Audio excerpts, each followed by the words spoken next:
représenter le président et peut-être le futur président du Sénégal.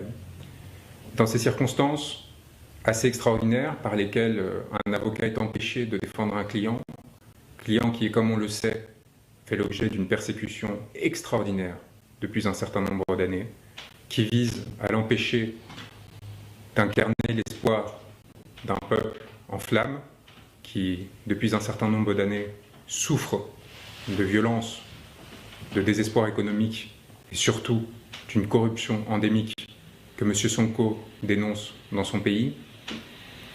La détention, l'intimidation d'un avocat par 7 hommes en armes pose question. À peine sorti de l'aéroport, avec une véhémence toute particulière qui visait à éviter probablement que des passagers se solidarisent et dénoncent ce qui était en train de se passer, l'on m'a saisi mon passeport, l'on m'a exigé de rendre mes appareils électroniques et de les suivre dans une cellule où il m'a été annoncé que je serais interdit de territoire du fait de ce que je pensais. Et nous sommes dans une situation très particulière où aujourd'hui de simples mots peuvent faire trembler un pouvoir. Et cela dit quelque chose de ce géant au pied d'argile qu'est devenu l'autorité politique du Sénégal et des dangers qui touchent l'ensemble des compatriotes sénégalais qui aujourd'hui sont confrontés à la violence qui peut naître de la part de ces géants lorsqu'ils se sentent menacés. Le ministre de l'Intérieur m'a fait l'honneur d'un communiqué de presse par lequel il m'accusait d'avoir fait appel à l'insurrection au Sénégal et d'avoir qualifié son Excellence, Monsieur le Président de la République, je reprends ces termes, de tyran, avec une majuscule. J'avais en effet annoncé ma venue au Sénégal. Il me semblait important de partager avec le peuple, en amont de ma participation à ce procès, que M. Sonko m'avait désigné et me faisait confiance aux côtés de 30 confrères courageux, sénégalais, qui au quotidien ont à le défendre, qui au quotidien ont à subir les conséquences de leur engagement, y compris de la part d'un bâtonnier qui semble plus pressé de sanctionner les voies divergentes que d'essayer de protéger notre robe, à leur côté évidemment, pour éviter toute manœuvre de la part du pouvoir, et que dans le cas où le pouvoir tentait une manœuvre, comme ils l'ont fait, avec le soutien de l'Élysée, car il est évident que Macky Sall n'a pas agi seul, qu'il est évident que Macky Sall, qui avait reçu 5 jours auparavant une délégation d'Élysée du Quai d'Orsay, n'a fait qu'agir sur ordre à l'égard non seulement de l'avocat de M. Sonko, mais aussi d'un opposant à la politique menée aujourd'hui en France par le président Emmanuel Macron, politique qui effondre notre pays et qui effondre évidemment les intérêts de nos alliés et des peuples avec lesquels on était habitué à travailler. Et l'on se retrouve aujourd'hui dans une situation de panique au sein de l'Élysée, qui craint de perdre sa perle rare, avec la Côte d'Ivoire, le dernier élément qui lui reste d'une influence néocoloniale, délétère, corruptive vis-à-vis des élites politiques à la fois nationales et françaises. Et vous avez un homme, M. Sonko, qui s'érige pour réclamer la fin de la corruption, pour réclamer la fin de ce régime, pour réclamer l'équité et l'équilibre, et qui fait appel pour cela à des avocats qui luttent pour les mêmes causes. Et vous avez un président du Sénégal qui a la lâcheté et une telle crainte de cette alliance qu'il s'oppose à l'arrivée sur le sol de Dakar de cette personne.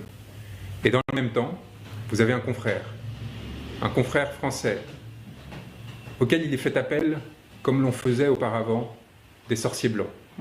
Et vous voyez la différence fondamentale entre M. Sonko, qui pour internationaliser sa cause, parce qu'il est privé de déplacement à l'étranger, parce que l'on cherche à éviter par tout moyen qu'il puisse construire une stature internationale, qu'il puisse montrer qu'il est une alternative valable au pouvoir actuel, eh bien on se retrouve dans une situation où celui-ci cherche à construire des alliances en faveur du peuple sénégalais, qui cherche à s'appuyer sur des masses populaires, les masses de gilets jaunes que nous avons défendues, avec lesquelles nous travaillons notamment, qui luttent pour les mêmes objectifs que le peuple sénégalais.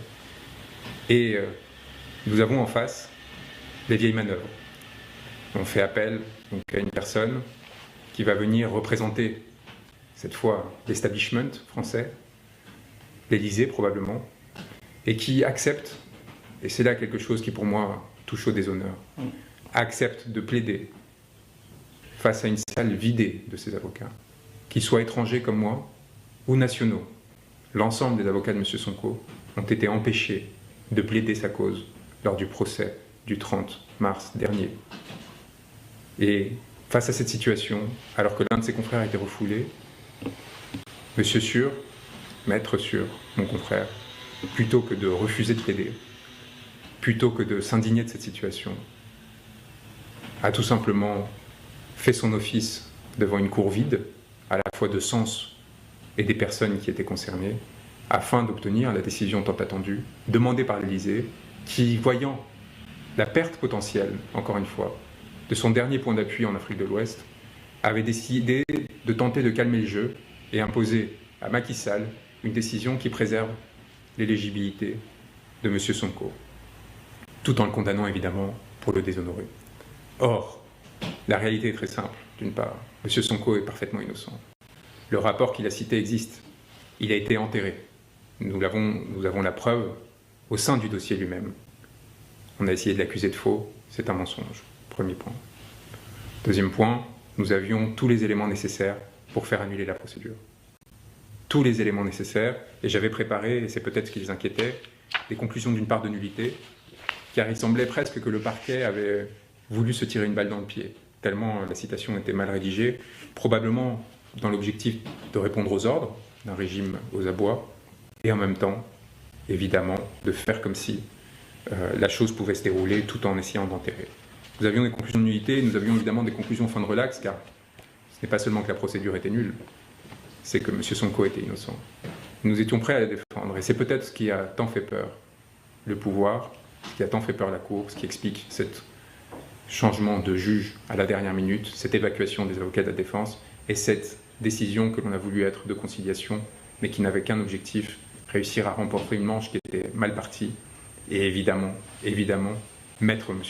Sonko face à des contradictions potentielles dans son discours. Il n'en est rien, car ce qui se passe lorsqu'un pouvoir est déliquescent, c'est d'une part des effets de courtisanerie qui créent de la médiocrité.